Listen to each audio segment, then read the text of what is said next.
I remember when I began and I was having problem with my spiritual father, Archbishop Idahosa of blessed memory. So they came and said, listen, Papa wants you to come to Benin. And I said to them, go and tell him I'm not coming. Hello my amazing viewers, welcome back to my channel. Agape TV, still your favorite TV. We are glad to have you today on this wonderful edition.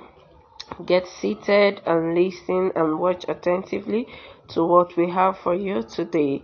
So right guys, in the episode of today's video, we're right here with the man of God, Reverend Duncan Williams, who went ahead to share his story of what being rebellious actually cost him.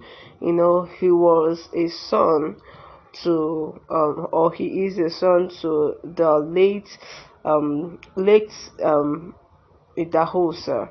So listen guys, as he realized his mistake and went back to apologize. I bet you this video will be a blessing to you. Stay tuned and Lisa will be right back. Remember when I began, I was very successful in Ghana as the first charismatic church. And I was having problem with my spiritual father, Archbishop Idahosa of blessed memory. Ora Robert came to Ghana. We filled the stadium during those days. Huge. Inside, everywhere was packed. It got into my head. When I saw the numbers, it got into my head. I was very young at that time. And so when Ora Robert went back to America, he did a newsletter. And in the newsletter, he said that action was one of the branches of Archbishop Benson Idahosa. One of my young pastors saw that and said, it's wrong. You have to put a disclaimer on it. He's your spiritual father, but your church is not for him. I was very stupid because if he's my spiritual father, he trained me. What is wrong if he claims that my church is his? Anyway, so I wrote to Ora Robert to change that thing he put in his newsletter, that action is not part of Archbishop Idahosa's church. So Ora Robert sent the letter to Idahosa, and Idahosa sent Bishop Coker, the principal of my Bible school, and two other lecturers that taught me in Bible school in the early 70s to come and talk to me.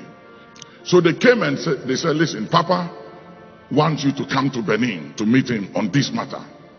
And I said to them, go and tell him I'm not coming. And Bishop Coker said, what did you say? You are not coming? And he said, Nicholas, do you know the implications of what you just said? And I said, I don't care. I was the only charismatic church. Everybody came to my church. We were huge. I had the numbers. And so, for whatever reason, I dishonored the old man. So they went back to tell him that Nicholas said he wasn't coming. And he sent me a letter and said, Nicholas, now that you think you have arrived and you don't need me anymore, I'm officially releasing you to cover yourself and your family henceforth. And I have no dealings to do with you whatsoever. Before them, anytime I had a dream when I was young and I was battling and confronting things, every time I would see the old man appear and he would join me in the battle, and I always had the upper hand. From that day, when I received that letter, I never saw him in my dreams anymore. And I remember I took the letter and I bent the letter and I said, I don't care who you are, you have no power over me. We are all anointed by God. So foolish. Because I was very powerful at that time. This time, I'm still anointed, but I attach a lot of wisdom now than then. That time it was raw faith and zeal, no wisdom. Immediately after that, I started having some challenges with the then president, national security problems everywhere.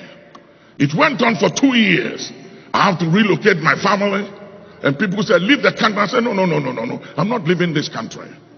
God put me here. I will be here. And there were all kinds of things up to assassination attack. Bishop Nyankun remember. And the night before the assassination, the word of the Lord came and told us exactly what was going to happen and the time and everything. And it happened just as we were told. But God gave me an escape. And it went on for 2 years. I talked to my auntie Melly Grant and so many people, Justice Annan, and so many others, to intervene with the President Rawlings, to try and hear my side, because nobody will hear me. I was heavily misrepresented, character assassinated, high level. And one day I went to London and somebody told me that Archbishop Idahosa was coming to London. He was speaking in Kensington Temple.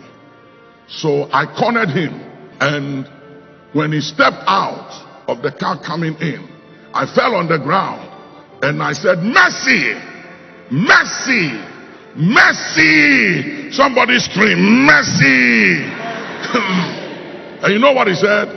He said, Satan, this fight is between me and my stand. Stand down, stay out of it. Alright guys, there we have it with the man of God, Reverend Duncan Williams. You know, listening and watching him speak is so emotional, because for the fact that he realized his mistakes and went back to and recognized there was an authority over him. It's something I love so much about this video. And you know, we have so many people in the Christendom today, not only in the Christendom generally, those who are under authority or leadership, when they do something wrong, they feel so pompous or too big to go and apologize. Most people are so full of pride today, and this is something that is really bad, because even the Bible made us to understand that pride goes before a fall. It might not happen exactly the way he is explaining it now, because everybody's story is different. It might not happen to you that same way, but there must surely be an effect of disobedience or rebellion to a higher authority. So I will urge every one of us to those under authority, we should learn to give respect to whom respect is due. They are made our leaders, or they are made authorities over us for a reason. I bet you if you are to carry the load they are carrying, you won't be able to withstand it. So guys, I hope you are blessed by today's wonderful edition. Kindly pen down your thoughts. Let us know what you feel. Have you experienced something like this? You can share in the comment section for others to learn also. And please don't forget, if you're coming to my channel for the first time, kindly hit the subscribe button. It's our pleasure to have you in our midst. Thank you so much. Like and share our videos so it can go viral for others to also learn. So guys, thank you so much for watching. See you in our next edition.